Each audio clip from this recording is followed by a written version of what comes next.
Cerca de 2% dos indivíduos têm aneurisma cerebral, que na grande maioria dos casos é absolutamente assintomático.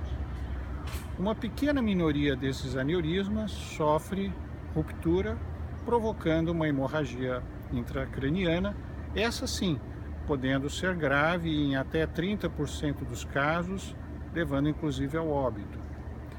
Então quer dizer que todo mundo precisa fazer exames para detectar um possível aneurisma? Não. Na verdade, a realização de exames está indicada apenas em algumas situações. Por exemplo, quando existe 2 ou mais familiares de primeiro grau com história de ruptura de aneurisma intracraniano. Quando é um familiar de primeiro grau, é discutível e deve ser analisado caso a caso. Ou então quando há concomitância de doenças como a doença policística renal, que aumenta o risco de aneurisma. E quando detectado um aneurisma cerebral, existem 3 procedimentos possíveis. O primeiro é o acompanhamento e observação da evolução do tamanho desse aneurisma. O segundo é o procedimento de cateterismo para o fechamento do mesmo, procedimento esse que é chamado de embolização.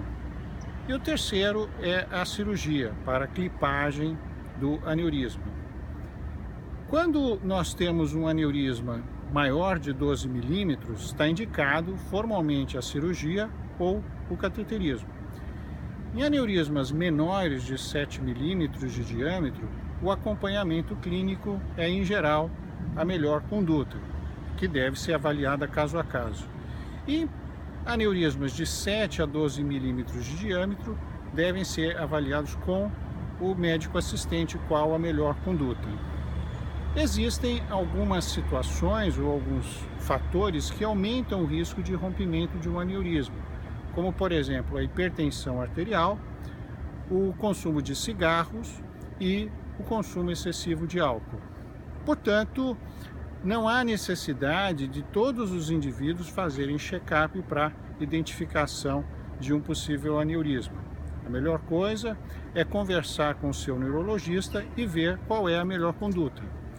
E se você tem dores de cabeça frequentes, elas não são provocadas por um aneurisma. Provavelmente trata-se ou de uma enxaqueca ou uma cefaleia do tipo tensional, que podem também ser tratadas pelo seu neurologista.